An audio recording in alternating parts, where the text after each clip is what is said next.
Eagle, proud symbol of our country, keep on flying high up above, and together we will stand and we'll restore the land. Oh, Eagle, keep on flying, Eagle.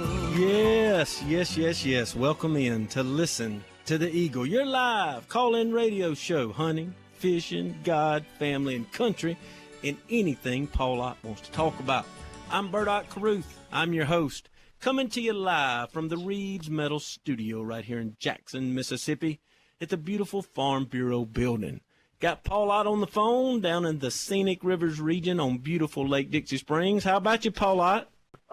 Y'all check the Enterprise Journal. Well, you folks up in North Mississippi don't know, but this lady and her husband was out checking lines, and the deer jumped out there and really hurt her. I mean, you know, in fact, I think she was pregnant. So deer can be very dangerous. Hey, Paul. Yeah. Yeah, we got me and Tyler Owen and got Chase Harris and Glace Roan with Southern Traction Outdoors. We in here tonight. I think that's what Bert was getting to. I think he's cutting out pretty good where he's at. Yeah, well, y'all just go ahead. I'll be here if you need me. Yeah, man. We that's I don't know as far as in Mississippi, but I know there's several cases where we've had deer that attack. I know during season. I know I've seen some pretty graphic videos. I guess maybe wearing like buck urine and doe urine during rut, that would cause them to do that. But I ain't never heard one jump out in the river in a boat after them. Well, it's in the paper tonight down here in McComb, Mississippi.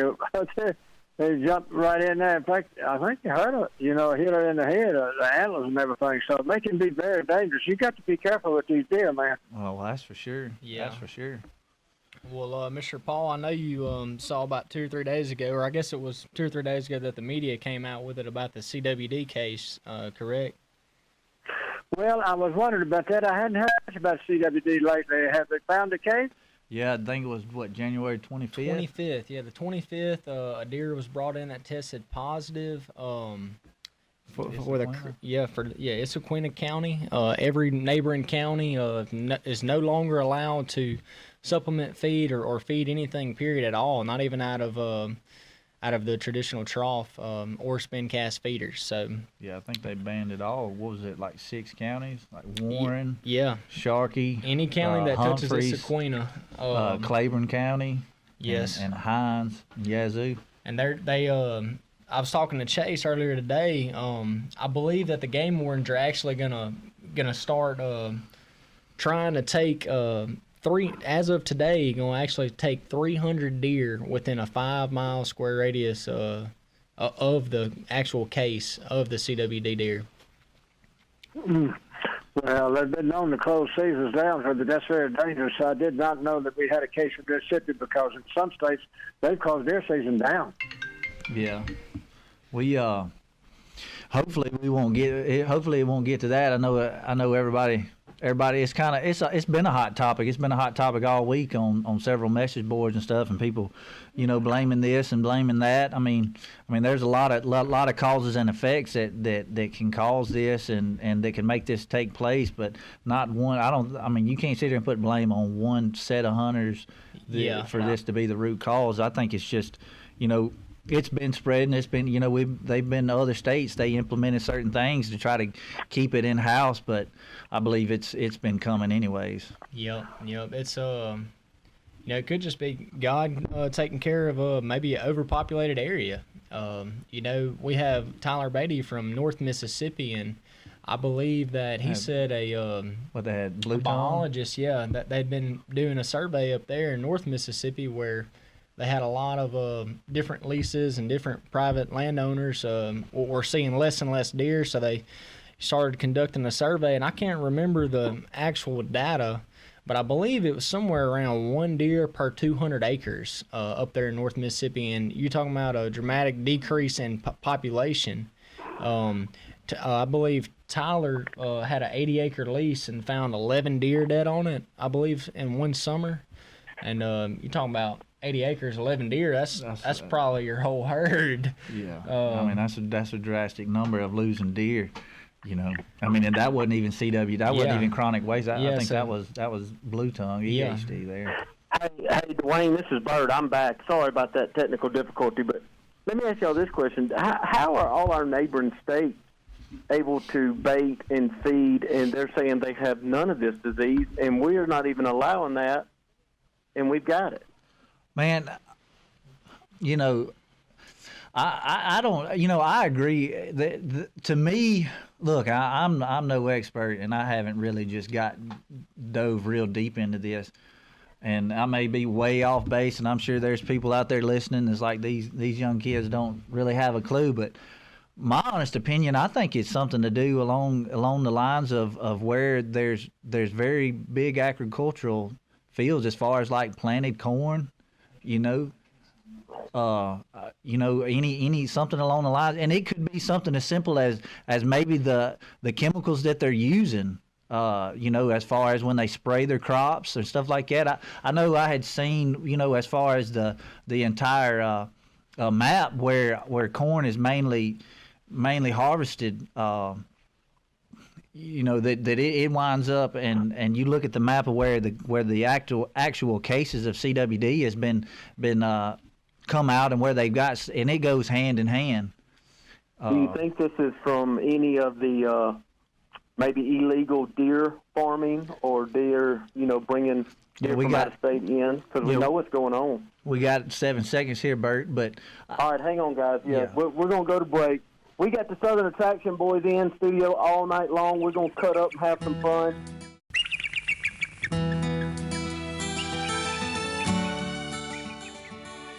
Welcome in. Listen to the Eagle. Bert Caruth, your host, coming to you live from the Reed Metal Studio right here in Jackson, Mississippi.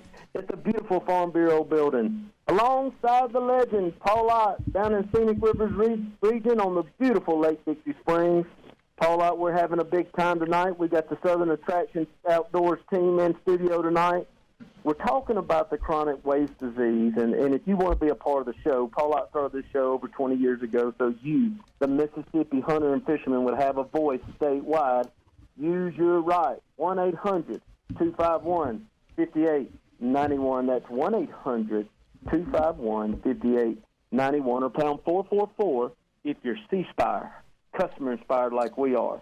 Before we went to break, we were kind of talking about maybe why this chronic waste disease is going on, but in the break, Paul Ott brought up a good point, and I know you guys we were talking about this. What about when it comes to skinning and cleaning a buck or a deer that has been confirmed, and what do we do with that meat? Yeah. Well, I start off by saying this. If you, we're going to touch a little bit on the CWD, but for all the listeners out there, if you go to CWD-info.org, this is where we're actually citing all of our info. But from what we've gathered off this site right here is the animals, once they come down with CWD, they have abnormal behavior because it's affecting their central nervous system. Deteriorating their brain pretty much. Their brain basically just dissipates. It turns into like a sponge. Yeah, sponge. That's a good analogy to use. But basically, if you see a deer that's acting abnormal, you don't need to field dress it. You need to contact your local game warden after putting the animal down and let them conduct the blood test or whatever type of test that they may have to determine if the animal does have any type of disease at all. And like I know a lot of stuff because I hunt out of state. Well, we all kind of hunt out of state. You know, they say like these deer become like. They drink more than they eat. Their patterns, they change their pattern. They also become like antisocial, like they really won't be within a group. And I don't know if it's them themselves or if it's actually healthy deer that know that deer's sick. Yeah. Their natural instincts is to push that deer out of the herd. That's what I would think myself. But I know as far as like consuming, you know, a lot of people try to put hand in hand CWD with like mad cow disease, but I know that. And in a way, they may seem the same, but it's actually very different. Yes. And as far as like you can with mad cow, there has been cases where you know people there is a disease and a sickness for if you consume that meat, that beef. But I know it was like 10, 11 years ago, they had like two or three outbreaks cases here in the United States, and that person had consumed like deer meat, venison, and so they did a lot of studies and tests, and it actually come out that the CWD wasn't no cause, and they don't really have any cases where people who have eaten the deer meat have gotten any type of sickness over CWD. But I mean, I wouldn't want to be the first one to find out. Yeah, and as far as I've read, it's passed, deer to deer. I believe it's the white-tailed deer, an elk, a moose, or a mule deer can actually pass the disease on to another one, and it's dormant in their body until something. Can't really recall exactly what may start it, but like Dwayne was saying, they'll just start having abnormal behavior. It just breaks down the protein within their body, within their nervous system. And they start acting goofy. But let's get real. I really, everybody's going to blame this on supplemental feeding. They're going to blame it on. They're going to blame it because it's transferred direct contact with saliva, blood, or feces, or any of that. But let me ask you something, Bert. Do you? When deer communicate with each other, do they lick branches? They touch noses whenever they. It doesn't have to necessarily be a corn pile that they ate from. You can't sit here and point the finger. Dwayne, you're talking sensible, and you're talking from a hunter and a conservative conservationist. The PETAs of the world, the ones who want to take down hunting, take down our Second Amendment right, are going to point to we're feeding these deer, we're baiting these deer, and we're causing it. The human beings are causing it. Look, they could drink from the same. Say somebody's logged and there's a skidder rut, and like I do, when it rains, that skidder rut's going to fill up with water, and the deer pass through, drinks from that same little puddle, and another deer comes right behind it. It can be transferred. It can even be transferred in bedding areas. So we've. From hunting basically all our lives, we found that deer tend to bed in the same type of areas. Most time you can find sheds in the same type of areas. It ain't right away. They catch this disease. It's not immediate. Yeah, it's not like the next week this deer's falling out dead. This can be passed before the deer gets to a severity of this disease. Yep. Well, let me ask y'all this. I know the big press release was this past week, and we're talking about it now, and it's been all over the news and the AP. How many confirmed cases has the state of Mississippi had over the past few years? This is one. This first one. But let me ask you, how many years have we been supplemental feeding, Bert? Right. It's not the fact that it's something we did within the state. In my opinion, now, hey, I'm no biologist, didn't go to school for it. I'm just a regular hunter that evaluates off what happens on the land that I hunt. And I'm sure other people, they feel they're way more educated than us, but it's nothing that we did within the state. This has been coming our way. It was cases in Arkansas. Well, all they got to do is several cases in Arkansas. All they got to do is cross the river chasing a doe. Yeah. That's right. I don't. Anybody can point the finger and the blame, but I don't see where we need to be holding ourselves responsible for this. Not at all. Well, if you want to be a part of the show, 1-800-251-5891. That's 1-800-251-5891 or pound 444 if you're C-Spire, customer inspired like we are. And you can always follow us on Twitter at Bert.Caruth. That's at Bert.Caruth. We do have the Southern Attraction Outdoors team in here, and y'all are knowledgeable. I know y'all kind of downplay it, and I can't thank y'all enough for coming in. And if the callers want to call in and talk about this CWD, we'll be glad to do it. But, guys, I kind of want to transition. I want to talk about y'all, kind of catch us up. For the listeners maybe that hadn't heard y'all on our show in the past, Dwayne or whoever wants to kind of take the mic, if we have time, I want to kind of give y'all a backstory and why y'all started what you did and what you're trying to accomplish. All right. Well, just to start off, you guys can follow us on Instagram at Southern Attraction Outdoors, also on Facebook at Southern Attraction Outdoors. We're a group of 8 young men, basically all from Mississippi except for one of our brothers, Eric Lee. He's from Georgia. Well, basically, we just work as a team. We capture the different hunting adventures that we go on, whether it be alligator. Speaking of alligator, Dwayne and Glace and the crew, they caught potentially one of the biggest gators ever harvested here in Mississippi. Well, when we pulled him, come on. Oh, look, let me tell you something, wait till you Bert. see the footage. I'm gonna look. I don't know. There's a lot of people caught some big gators, but when we pulled this gator out of the river, I can't tell what waterway. I ain't gonna get into our secret, but Oh, I was just about to ask you if you were in the mighty Mississippi. I can't say where we was, but I say you could go around the world. Yeah, it wasn't far. But I'm gonna tell you something, Bert. The scales that we put it on, it wasn't no official scales, but we had. There's no doubt when we put it on the set of scales we had the state record in weight. We may not have had it in length, but this was the biggest gator that we had. I've ever seen ever. Mr. Bert. Y'all got footage of that? Oh Yes, sir. We got it all. We got about 10 seconds right here, Bert. Yep. Oh, that's sweet. All right, look, folks, y'all stay tuned. We got more with the Southern Attraction Outdoor team. We're going to tell stories. We're going to cut up. We're going to find out how you can find them and everything they got going on, because they got a lot of fun in the outdoors. Y'all want to be a part of the show? 1-800-251-5891. We'll be right back with more of Listen to the Eagle.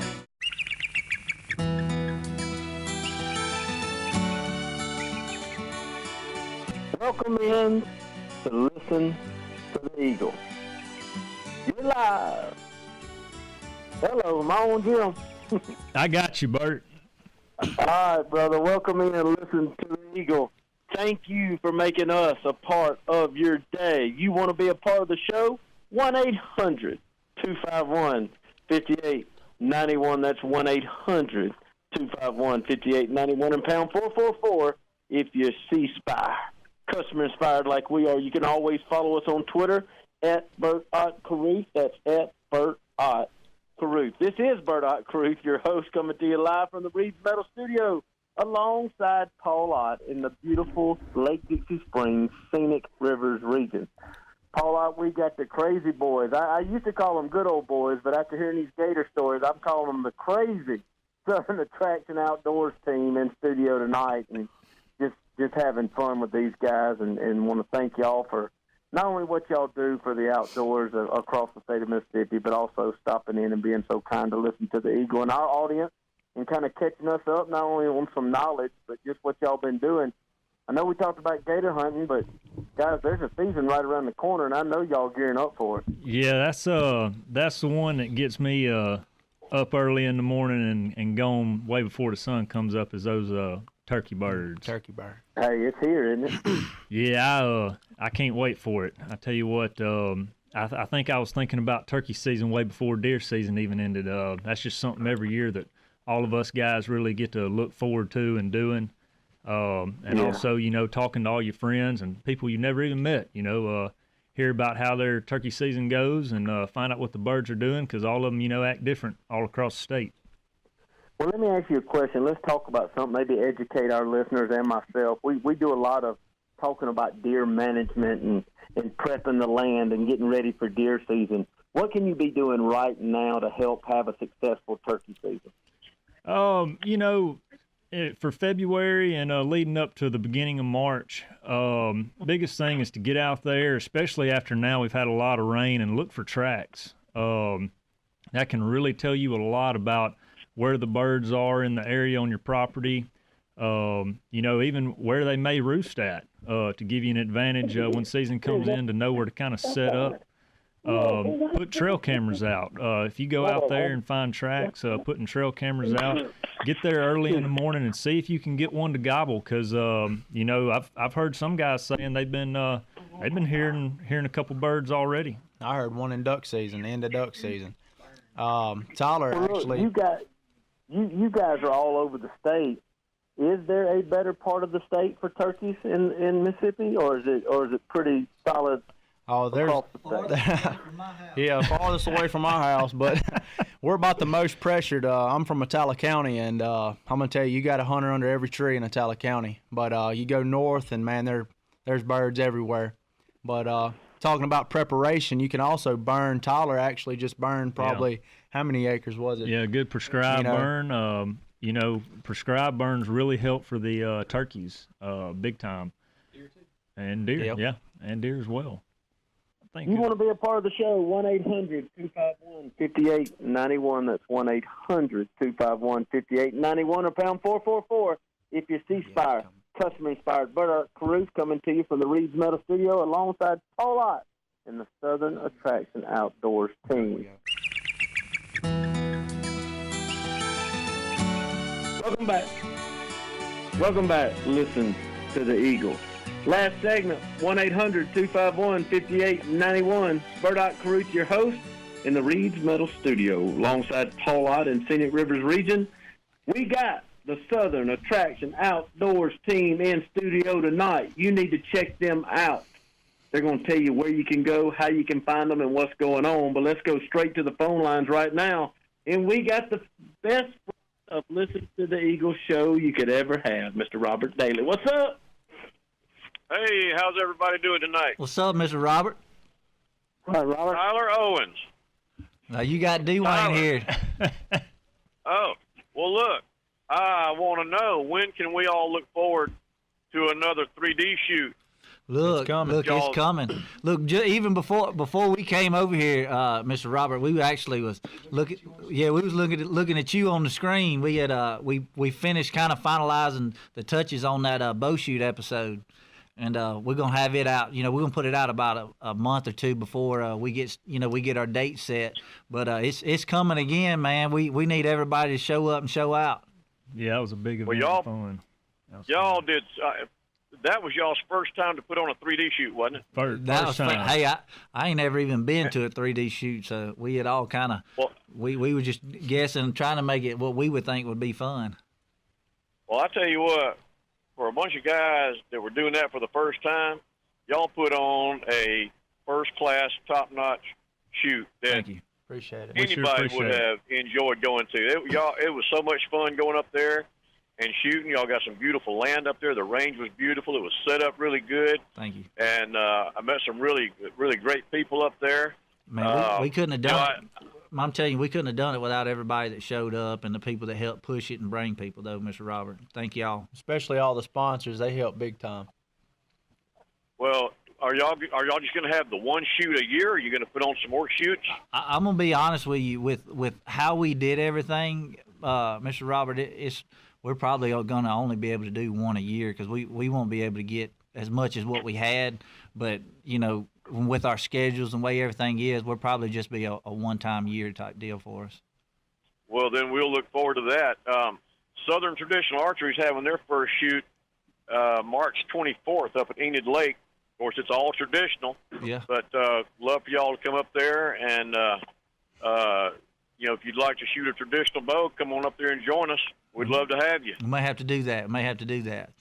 But we sure appreciate it, Mr. Robert.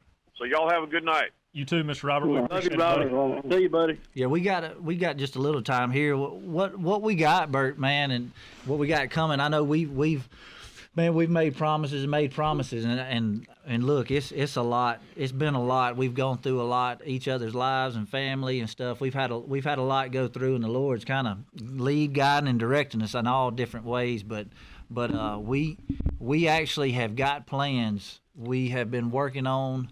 We've got a lot of footage. We got all our episodes in this off season, and throughout this summer, we're putting all our episodes together, Bert. Where we're actually going to drop a turkey video, here right before turkey season. But we're going to have our bow shoot, our gator footage. That'll be a couple episodes. But we're going to put this. We're going to have it on our Facebook channel. And so throughout, starting at the end of the summer through the fall, we plan on having it'll be anywhere from 9-minute to 11-minute episodes. But it's going to be of last year's stuff, year before, and so we plan throughout the entire deer season while we're out getting more footage. We're going to be putting out, episodes, and we'll have all that put together. That's so awesome. Man, I'm gonna tell So you, awesome. the good Lord's been blessing us, man. Things have been good, Bert. I'm gonna tell you, it's really been a blessing. The team's really come together. Man, we've got a lot more apparel that's coming out. We got some top notch, good quality hats that we got out. We need everybody out there listening to go online and buy a good hat from us, because all that does is just help us. Yeah, and if you do that, send us your pictures. We want to hear about your success. And we love to hear that kind of stuff. And we'll put you on the page, Instagram and Facebook, on our website, www.southerntractionoutdoors.com. Yeah, look, y'all, I can't thank y'all enough for what y'all do. Southern Traction Outdoors team, thank you so much for being a part of Listen to the Eagle.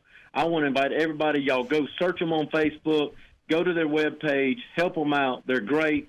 Thank everybody. Hey, Dwayne, y'all can call in anytime because I want to hear about that super hunt. Thank everybody. We'll see y'all all next week. Yeah, leave us a hat up there. All right, guys, we appreciate it. Yeah, we got 20 seconds right here, and I really do appreciate Paul and Bert, y'all letting us come be a part of this and kind of helping us as we continue to grow. Anybody out there, man, y'all keep on this channel. Listen to the Eagle. It needs to grow. It needs to continue to stay. It's very rewarding to have something like this in our state.